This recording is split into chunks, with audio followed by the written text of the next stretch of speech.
Doctor BR గారు అంబేద్కర్ యొక్క 68వ వర్ధంతి వారికి నివాళులర్పించడం జరిగింది. ఈ యొక్క బాబాసాహెబ్ అంబేద్కర్ గారు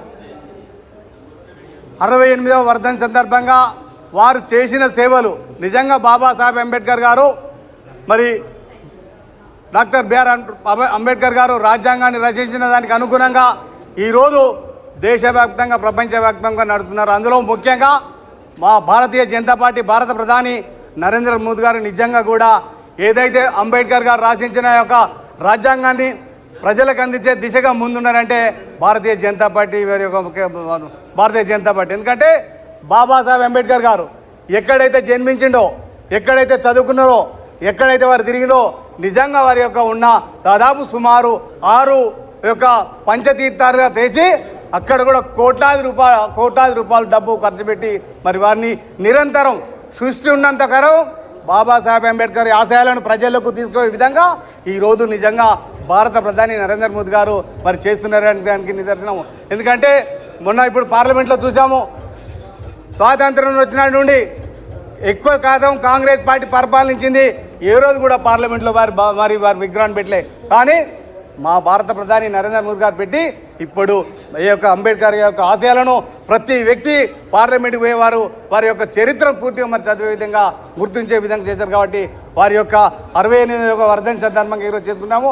దానికి ముఖ్య అతిథిగా పెద్దలు గౌరవనీయులు మరి పార్లమెంట్ సభ్యులు ఈటెల రాజేంద్ర గారు మాట్లాడుతూ విజ్ఞప్తి చేస్తున్నాను. భారత రాజ్యాంగ నిర్మాత భారతరత్న బాబాసాహెబ్ అంబేద్కర్ గారి 69వ వర్ధంతి సభల్ని దేశవ్యాప్తంగా ఇవాళ ప్రజానీకమంతా కూడా జరుపుకుంటూ ఉన్నారు.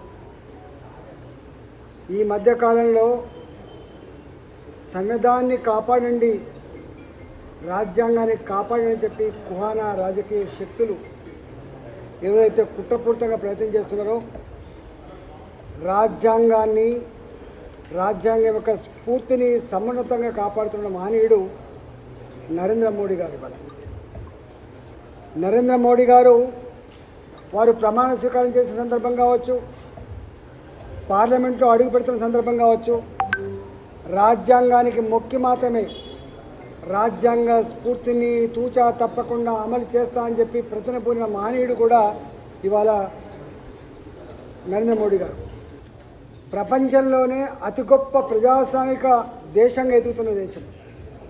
అనేక వైవిధ్యాలతో కులాలతో మతాలతో ఉన్నటువంటి దేశాన్ని 75 సంవత్సరాలుగా ఇవాళ సర్వే జనే సుఖినో భవంతు అనేటువంటి దేశంలో ఇవాళ అందరినీ గొప్పగా ఆదరిస్తున్న, అందరినీ గొప్పగా చూసుకుంటున్నటువంటి రాజ్యాంగాన్ని అందించిన మహనీయుడు అంబేద్కర్ గారు అనేక విషయాలు ప్రస్తావించినప్పటికీ ఒక్కటి మాత్రం స్పష్టంగా చెప్పింది పదే సమస్త సంపద, ఈ దేశంలో ఉత్పత్తి అయిన సమస్త సంపద సమస్త ప్రజల అవసరాలు తీర్చాలని చెప్పినటువంటి మహనీయుడు, డెవలప్మెంట్ విత్ ఈక్వల్ డిస్ట్రిబ్యూషన్ చెప్పిన మహనీయుడు, ప్రజాస్వామ్యబద్ధంగా ఎన్నుకోబడ్డ ప్రభుత్వాలు ప్రజలకు సేవకులుగా ఉండాలని చెప్పిన మహనీయుడు అంబేద్కర్ గారు. కాబట్టి ఇవాళ అంబేద్కర్ గారి వర్ధంతి సభ సందర్భంగా మరోసారి ప్రపంచంలోనే ఇంత గొప్ప రాతపూర్వకమైన రాజ్యాంగం అందించిన మహనీయుడి యొక్క ఆశయాలని మననం చేసుకొని వాటిని అమలు చేయడం కోసం మనందరం పునరంకితం కావాలని చెప్పి ఈ సందర్భంగా నివేదిస్తూ ఇవాళ వారికి ఘనంగా భారతీయ జనతా పార్టీ పక్షాన నివాళులర్పిస్తారు.